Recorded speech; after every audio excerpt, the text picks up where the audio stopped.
त्रिशंकूचा मुलगा हरिश्चंद्र हा अतिशय सत्यवचनी होता. त्याने पण अयोध्येत राज्य केले आणि सत्यवचनी हरिश्चंद्र म्हणून आपण सर्वजण म्हणजे अगदी सर्वसामान्य लोकांच्या मध्ये या राजाची ही कीर्ती आहे. त्याची हकीकत अशी सांगतात की हरिश्चंद्र राजा होता.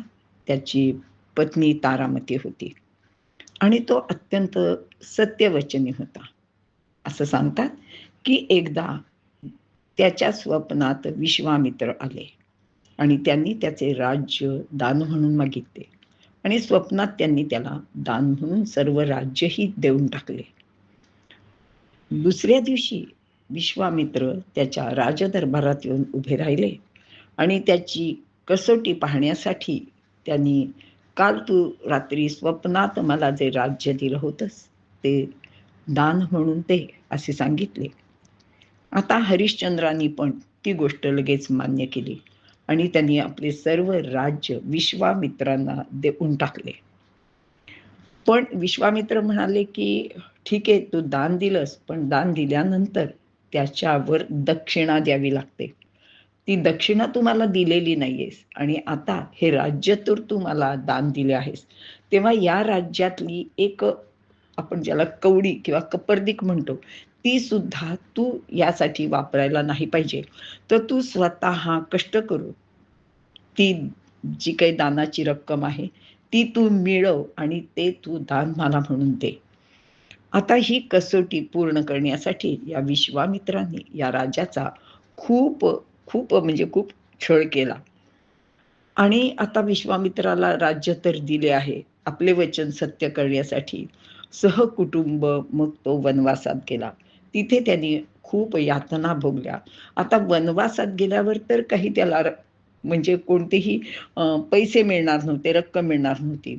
म्हणून मग त्यांनी डोंबाच्या घरी स्वतःला विकले आणि तिथे पाणी भरण्याचे काम केले.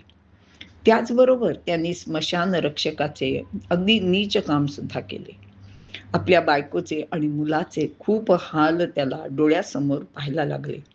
तरी सुद्धा हा राजा हरिश्चंद्र आपल्या सत्यवचनापासून ढळला नाही आणि शेवटची परीक्षा म्हणून त्यांनी बायकोच्यावर म्हणजे तारामती राणीवर आपल्या रोहीचा म्हणजे आपल्या मुलाचा खून केल्याचा आरोप सुद्धा केला गेला आणि अर्थातच खुनाला फाशीची शिक्षा असते.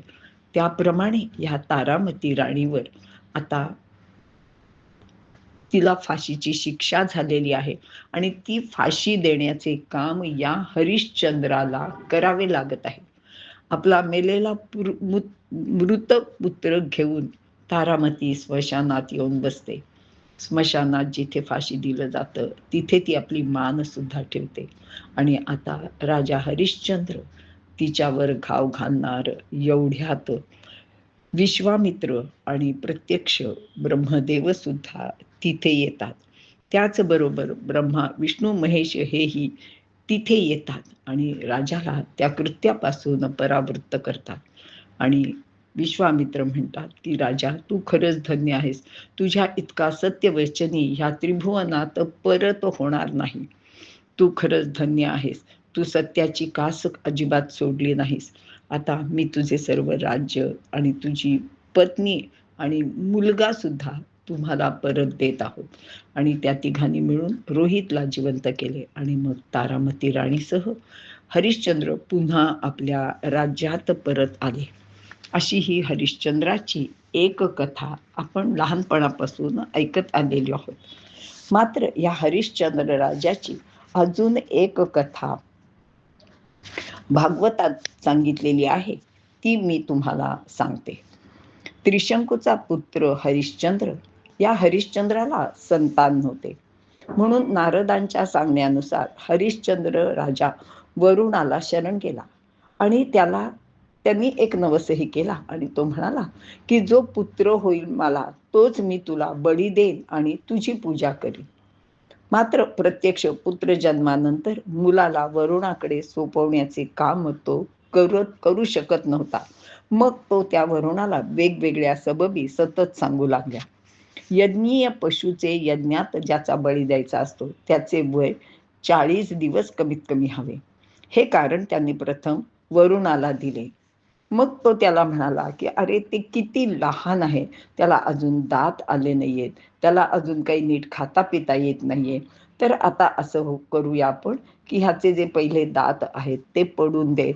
त्याला दुसरे दात येऊ देत आणि तो राजकुलातील आहे, तेव्हा चिलखत घालण्याजोगा तो योग्य होऊ दे."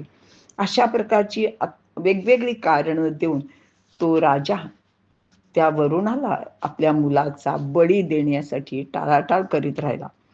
आपले वडील आपले बलिदान करणार आहेत हे लक्षात आल्यावर प्राणरक्षणासाठी हरिश्चंद्राचा मुलगा रोहित वनात निघून गेला.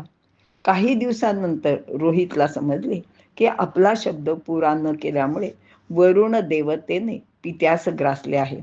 त्याला जलोदर झाला आहे. रोहित आपल्या वडिलांकडे जाण्यास निघाला. तेव्हा इंद्राने त्याला अडवले आणि दुसऱ्या, तिसऱ्या, चौथ्या वर्षीही इंद्र त्याला अडवत राहिला. अशा प्रकारे रोहितने वडिलांकडे परत जाऊ नये आणि हरिश्चंद्राने दिलेले वचन पूर्ण होऊ नये यासाठी हा इंद्र दरवर्षी प्रयत्न करीत राहिला. त्यानंतर 7व्या वर्षी रोहित परत वडिलांकडे निघाला. तेव्हा अजिगर्ताकडून त्याचा मुलगा शुनशेप याला विकत घेतले गेले. हरिश्चंद्राने वरुणाला देण्यासाठी शुनशेपाला यज्ञीय पशु ठरवला आणि इंद्राचा यज्ञ केला. त्यानंतर त्याची पोटाची व्याधी गेली. विश्वामित्र होता पुरोहित झाला. विश्वामित्र होता म्हणजे पुरोहित झाला. त्याने हरिश्चंद्राला आत्मज्ञान दिले आणि आत्मज्ञान प्राप्तीनंतर हरिश्चंद्राने देहत्याग केला. अशी या हरिश्चंद्राची कथा भागवतात सांगितली जाते.